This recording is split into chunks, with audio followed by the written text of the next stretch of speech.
दोस्तों, आज के वीडियो में हम जानेंगे कि इन जांचों से यह पता किया जाता है और कंफर्म किया जाता है कि किसी व्यक्ति को हार्ट अटैक या दिल का दौरा पड़ा है।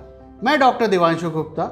इस पर बात करने के लिए आज हमारे साथ हैं जयपुर के प्रसिद्ध और अनुभवी हृदय रोग विशेषज्ञ cardiologist doctor Devendra Shrimal sir. Doctor Devendra Shrimal sir हमें बताएंगे कि किन जांचों से या कौन कौन से इन्वेस्टिगेशंस कराए जाते हैं यह कंफर्म करने के लिए कि किसी व्यक्ति या महिला को दिल का दौरा या हार्ट अटैक हुआ है। तो चलिए शुरू करते हैं हम आज का discussion doctor Devendra Shrimal sir के साथ। दोस्तों, मैं डॉक्टर देवेंद्र कुमार श्रीमाल, मैं सीनियर कंसल्टेंट कार्डियोलॉजिस्ट हूँ। पिछले मेरे वीडियो में मैंने बात की थी कि हार्ट अटैक के क्या कारण हो सकते हैं और क्या लक्षण हो सकते हैं। इस वीडियो में हम बात करने जा रहे हैं कि हार्ट अटैक से रिलेटेड क्या क्या इन्वेस्टिगेशंस होते हैं। इसके बारे में हम आज की वीडियो में विस्तार से बात करेंगे। सबसे पहला टेस्ट होता है वो ECG होता है, जो कि किसी भी पेशेंट को अगर चेस्ट पेन होता है तो डॉक्टर हमेशा एक ECG करा करके ज़रूर देखता है।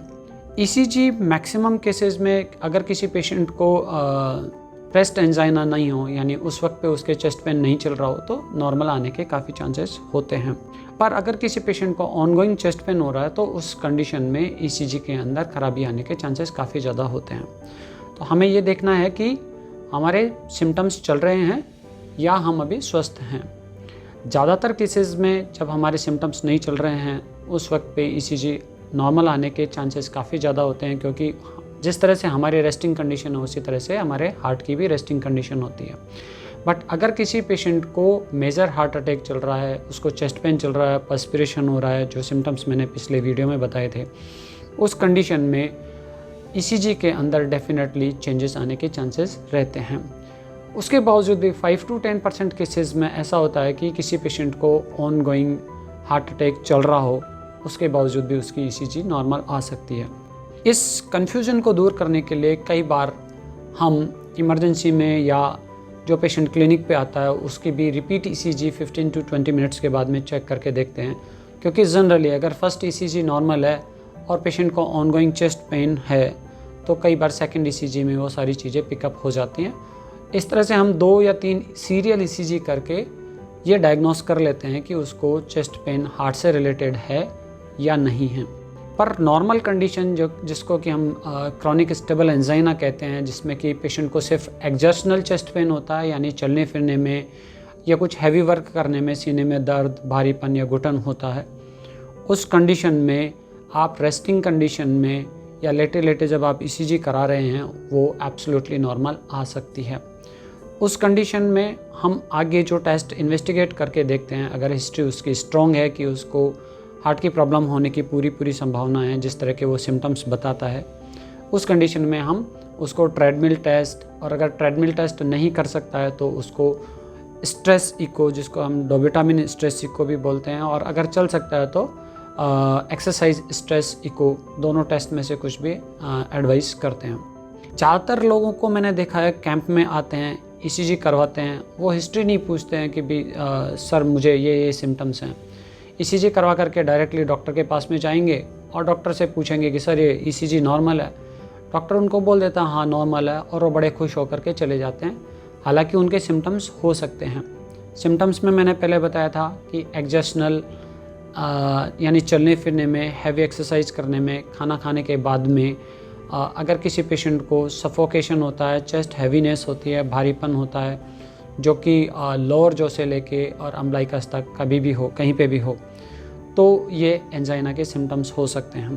क्रॉनिक स्टेबल एंजाइना यानी जो जिस तरह के अगर एक्जर्शनल सिम्टम्स हैं, उस कंडीशन में उस कंडीशन को दोबारा से प्रिसिपिटेट करने के लिए हम एक्सरसाइज स्ट्रेस टेस्ट करते हैं, जिसको कि हम यूजुअली ट्रेडमिल टेस्ट या शॉर्ट टर्म में TMT बोलते हैं।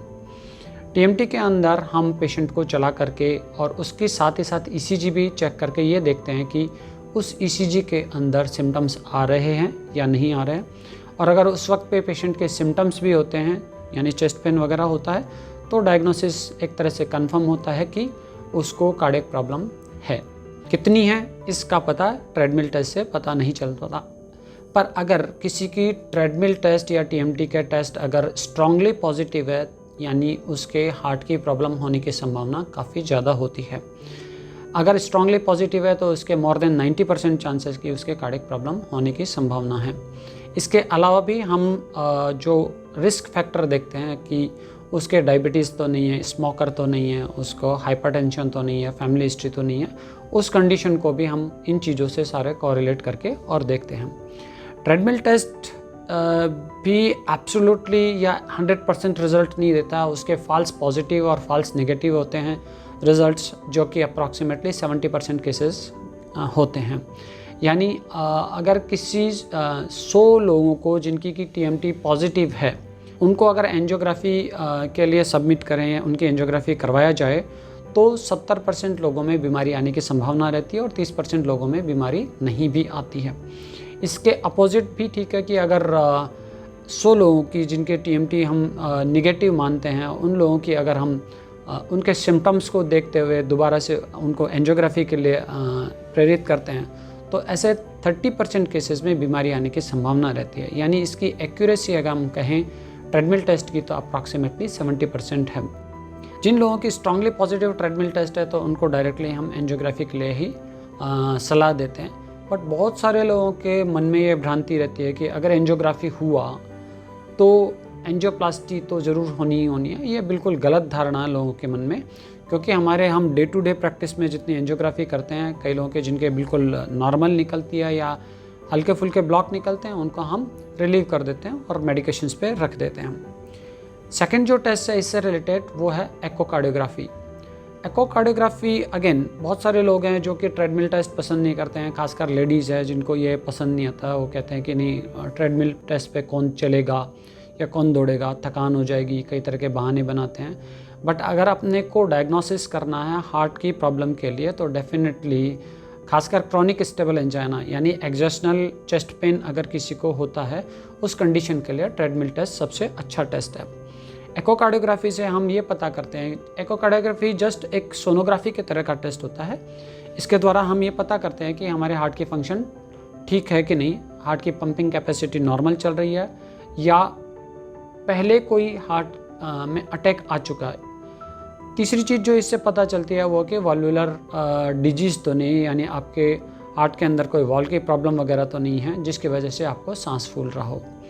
इन दोनों टेस्ट होने के बाद में अगर कोई पर्सन ऐसा लगता है कि सूटेबल है जिसको कि एंजियोग्राफी के लिए सबमिट करना है या उसको एंजियोग्राफी एडवाइस करना है, तो उसको एंजियोग्राफी एडवाइस करते हैं। कई सारे लोग ऐसे होते हैं जिनका एकोकार्डियोग्राफी नॉर्मल है, ट्रेडमिल नहीं कर पा रहे हैं, क्यों कि उनके घुटनों की प्रॉब्लम है या जिनके नी रिप्लेसमेंट हो चुका है या जिनका हिप रिप्लेसमेंट हो चुका है। उन कंडीशन में कई बार हम ट्रेडमिल टेस्ट नहीं कर पाते हैं क्योंकि उनको डॉक्टर एडवाइस नहीं करता कि तेज़ चलें या तेज़ दौड़ें। कई बार बहुत ओबीज पर्सन्स होते हैं जिनको चलने में थोड़ी प्रॉब्लम होती है या जिनको बहुत ज़्यादा सांस की प्रॉब्लम हो, लंग्स ख़राब हो, उन कंडीशन में भी उनको ट्रेडमिल टेस्ट करने में प्रॉब्लम आती है।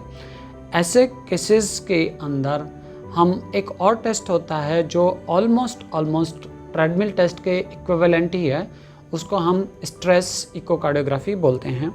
स्ट्रेस इकोकार्डियोग्राफी में हम दवा वेंस के थ्रू इन्फ्यूज़ करके उसके हार्ट रेट को बढ़ा करके हार्ट के ऊपर स्ट्रेस डालते हैं और उसके द्वारा हम ये चेक करते हैं कि वो हार्ट उस स्ट्रेस को सहन कर पा रहा है या नहीं कर पा रहा है।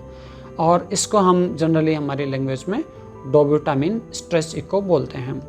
और अगर डोब्यूटामिन स्ट्रेस इको नॉर्मल है तो हार्ट की प्रॉब्लम होने के चांसेस कम ही हैं। थर्ड जो टेस्ट हैं वो एक सिटी एंजियोग्राफी। काफ़ी लोग आकर के पूछते हैं कि सिटी एंजियोग्राफी करवा लें क्या। सिटी एंजियोग्राफी बहुत अच्छा टूल है और इसकी एक्यूरेसी ऑलमोस्ट 90 to 95% है as compare to conventional angio जो हम एंजियोग्राफी करते हैं उसके कंपैरिजन में।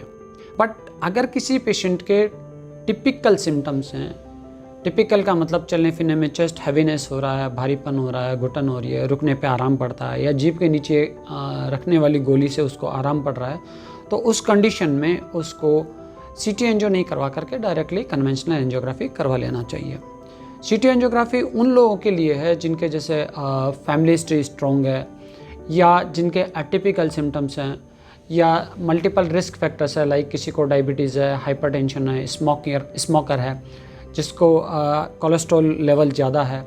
ऐसे कंडीशन में जस्ट रूल आउट करने के लिए कि कोई कार्डियक की प्रॉब्लम उसको चल ना रही हो, और अगर हम सीटी एंजियोग्राफी उस केसेस में करते हैं तो हम आर्टरीज की कंडीशन को देख सकते हैं। कहीं पे अगर कोई प्लाक मिलता है, थोड़ा बहुत ब्लॉक मिलता है, या अगर उसकी कोरोनरी आर्टरीज के अंदर कैल्शियम डिपॉजिट है, उस कंडीशन में उसको हम इनिशियल स्टेज पे ही मेडिकेशंस लाइक स्टेटिन्स और एस्पिरिन वगैरह दे करके और उसको प्रिवेंट कर सकते हैं या उसकी बीमारी को बढ़ने से रोक सकते हैं। तो सीटी एंजियोग्राफी की कॉस्ट वाइज भी अगर हम देखें तो सिमिलर टू कन्वेंशनल एंजियोग्राफी होती है, बट सीटी एंजियोग्राफी में रेडिएशन एक्सपोजर ज़्यादा होता है, क्योंकि ये लाइक सीटी स्कैन होती है, उस तरह का ही होता है टेस्ट। आपको सीटी स्कैन के अंदर जैसे जाना है उसी तरह से आपको इसके अंदर भी जाना होता है। रेडिएशन एक्सपोजर के अलावा इसमें जो साइड इफ़ेक्ट हैं वो एक लाइक कॉन्ट्रास्ट ज़्यादा यूज़ में होता है, जबकि कन्वेंशनल एंजियोग्राफी में कम कॉन्ट्रास्ट यूज़ में आता है। कॉस्ट और कॉन्ट्रास्ट के अलावा भी अगर हम देखें तो इसमें फॉल्स पॉजिटिव और फॉल्स नेगेटिव रिजल्ट्स ज़्यादा होते हैं। इसकी एक्यूरेसी पर्टिकुलरली लेडीज़ के अंदर कम होती है। इन सब को ध्यान में रखते हुए अपने को चूज करना चाहिए कि सीटी एंजियोग्राफी पे जाना है या नहीं है, और बेस्ट थिंग है कि आप अपने डॉक्टर से सलाह करके सीटी एंजियोग्राफी के लिए चूज करें, आप अपने कार्डियोलॉजिस्ट से मिलें। कई बार बाईपास वाले पेशेंट्स में या जिनकी आर्टरीज 100% बंद है काफ़ी लंबे टाइम से, ऐसे केसेस में सीटी एंजियोग्राफी का बहुत अच्छा रोल है। उन केसेस में कार्डियोलॉजिस्ट से कंसल्ट करके आप उस टेस्ट के लिए जा सकते हैं। नेक्स्ट इन्वेस्टिगेशन की बात करूंगा मैं एंजियोग्राफी की। एंजियोग्राफी एक गोल्ड स्टैंडर्ड टेस्ट है जिससे आप 100% ये कंफर्म हो जाते हैं कि आर्टरीज में ब्लॉक है। कितना है ये भी आपको पता चल जाएगा एक मोटे तौर पे, क्योंकि इसके आगे भी बहुत सारे ऐसे इन्वेस्टिगेशंस आ गए हैं जिससे कि आपकी एक्यूरेसी और भी बढ़ जाती है। बट अभी सिर्फ एंजियोग्राफी के लिए बात कर रहा हूँ मैं। इससे काफ़ी सारे फ़ायदे हैं। वन कि अगर सपोज कीजिएगा आपकी ट्रेडमिल टेस्ट पॉजिटिव है और आप दवाई खाते जा रहे हैं। मैंने बहुत सारे ऐसे लोगों को देखा है, मैंने जैसे पहले भी बताया कि ट्रेडमिल टेस्ट पॉजिटिव का मतलब हो गया कि आपकी 70% एक्यूरेसी है, तो 30% केसेस में आपके नॉर्मल एंजियोग्राफी भी हो सकती है। तो अगर हम एंजियोग्राफी पे जाते हैं तो अननेसेसरी मेडिकेशन खाने से बच सकते हैं। अगर किसी का TMT पॉजिटिव है तो डेफिनेटली डॉक्टर आपको मेडिकेशंस के लिए एडवाइस करेगा, बट एंजियोग्राफी किया आपका एब्सोल्युटली नॉर्मल है तो there is no need to take any medication in future. एक ये फ़ायदा हो गया। सेकंड, आप एंजियोग्राफी के थ्रू ये कंफर्म कर पाते हैं कि एंजियोग्राफी में ब्लॉक्स कितने हैं और उसके अकॉर्डिंगली आपको एंजियोप्लास्टी पे जाना चाहिए या आपको बाईपास पे जाना चाहिए। इसके बारे में हम आगे बात करेंगे नेक्स्ट वीडियो में। बहुत सारे लोग एंजियोग्राफी से डरते हैं। पहले के टाइम पे एंजियोग्राफी पाँव से होती थी और उसकी वजह से पेशेंट को पाँव सीधा रख करके एटलीस्ट 6 to 8 आवर्स सीधे ही लेटे रहना पड़ता था, बहुत कम्बरसम होता था। उसके अलावा जहाँ से आप एंजियोग्राफी होती थी, जैसे पाँव से होती थी, उस जगह कई बार हीमेटोमा फॉर्मेशन हो जाता था, पेशेंट कई बार कोलैप्स भी कर जाते थे। बट एडवांसमेंट जैसे जैसे टेक्नोलॉजी में एडवांसमेंट हुए हैं उसके बाद से एंजियोग्राफी अब आराम से हाथ के या रेडियल के थ्रू होने लग गई है, जिसमें एक छोटे से हिस्से को शून्य करके एक कैनुला डाल करके इधर से ही वायर के थ्रू एंजियोग्राफी कर दी जाती है। और अगर एंजियोग्राफी एब्सोल्युटली नॉर्मल है या और कोई इंटरवेंशन नहीं करवाना चाहता पेशेंट, तो जस्ट एंजियोग्राफी की साइट जो है यहाँ पे एक छोटा सा बैंडेज, टाइट बैंडेज बांध करके और पेशेंट अपने घर पे वॉकिंग करता हुआ आराम से जा सकता है। इवन अपने हाथ से ही वो खुद ड्राइव करके और अपने घर पे जा सकता है। तो ये एडवांसमेंट जो अभी लेटेस्ट हुए हैं टेक्नोलॉजी के अंदर, उसकी वजह से खासकर रेडियल या अल्नर एंजियोग्राफी उसके थ्रू काफ़ी इजी हो गया। और बहुत सारे लोग कहते हैं कि हमें बहुत दर्द हुआ, ये हुआ, या बहुत लोग डरते हैं कि इस तरह से तार जाएगा। मैं उन लोगों को बताना चाहता हूँ कि ये बहुत ही स्मूथ प्रोसीजर है। इसमें माइल्ड पेन होने की पॉसिबिलिटी है, बट सबसे ज़्यादा प्रॉब्लम आती है कि जो जितना ज़्यादा घबराते हैं उन लोगों में रेडियल आर्टरी स्पाज्म में चली जाती है, यानी जो आपकी नाड़ी है वो सिकुड़ जाती है और उनको पेन होने की संभावना उतनी ही ज़्यादा रहती है। तो जब भी कभी एंजियोग्राफी के लिए चाहें, रिलैक्स मूड में चाहें, और मुश्किल से मुश्किल ये 5 से 10 मिनट का टेस्ट है। उसमें आपको आपकी कोरोनरी आर्टरी के बारे में सब कुछ पता चल जाता है कि आपके आर्टरीज के अंदर ब्लॉक है नहीं है। आपको मेडिकल मैनेजमेंट से ही काम चल जाएगा, आपको एंजियोप्लास्टी की ज़रूरत है या आपको बाईपास की ज़रूरत है। सो सिंपल प्रोसीजर है जिसको कि हम आराम से, और डे केयर प्रोसीजर है। डे केयर मीन्स आप सुबह भर्ती होते हो और शाम तक आपकी छुट्टी भी हो जाती है। एक और टेस्ट जो इस सीरियस कंडीशन के लिए लाइक जैसे एक्यूट हार्ट अटैक जो है उसमें जब पेशेंट आता है और सपोज कीजिएगा कि ईसीजी भी नॉर्मल चल रही है और pain almost 1 hour 2 hour 3 hour हो गया, उस कंडीशन में कई बार डॉक्टर्स एडवाइस करते हैं ट्रोपोनिन टेस्ट जिसको हम ट्रॉप आई या ट्रॉप टी टेस्ट बोलते हैं, और सेकंड जो है वो CPK MB लेवल्स चेक करना है।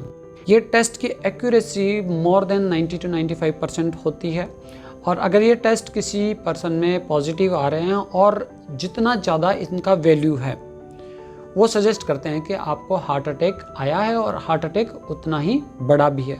तो बहुत ज़्यादा अगर वैल्यू है तो अपने को बहुत ही सीरियसली सोचने की बात है। बट अगर किसी के ऑनगोइंग चेस्ट पेन है और अगर ट्रॉप टेस्ट या CPK MB टेस्ट जो हैं वो अगर बढ़े हुए आते हैं तो ये एक इंडिकेशन है कि पेशेंट को हॉस्पिटलाइज करवाना चाहिए और उसका फर्दर ट्रीटमेंट देना चाहिए। अगर बहुत ज़्यादा लेवल बढ़े हुए हैं तो जल्दी इंटरवेंशन करने की यानी एंजियोग्राफी और आगे का ट्रीटमेंट करने की सख्त ज़रूरत है। तो दोस्तों, आज हमने इस वीडियो में बात किया कि हार्ट से संबंधित, हार्ट अटैक से संबंधित क्या क्या इन्वेस्टिगेशंस हैं और हमको किस तरह से अपने कार्डियोलॉजिस्ट की सलाह पे उनको चूज करके अपने आप को स्वस्थ रखना है। नेक्स्ट वीडियो में हम बात करेंगे हार्ट अटैक के ट्रीटमेंट के बारे में, जिसमें कि मेडिकल मैनेजमेंट है, एंजियोग्राफी है, एंजियोप्लास्टी है और बाईपास है। इसके अलावा हम बात करेंगे बहुत सारी न्यूअर टेक्नोलॉजीज़ के, जिसके थ्रू हम कंफर्म हो सकते हैं कि हम जिस डायरेक्शन में जा रहे हैं, जो हमारा ट्रीटमेंट हो रहा है वो एक्यूरेट हो रहा है और अच्छा हो रहा है या नहीं हो रहा है। Thank you. तो दोस्तों, यह थे डॉक्टर देवेश हिमल सर, जिन्होंने हमें बताया हार्ट अटैक या दिल का दौरा पड़ने पर किन जांचों से यह कंफर्म किया जाता है कि किसी व्यक्ति या महिला को हार्ट अटैक हुआ है। इसके अलावा हेल्थ और मेडिकल से related authentic, reliable, useful information के लिए कृपया हमारा YouTube channel That Doc Health subscribe करें। स्वस्थ रहें, सुरक्षित रहें। धन्यवाद।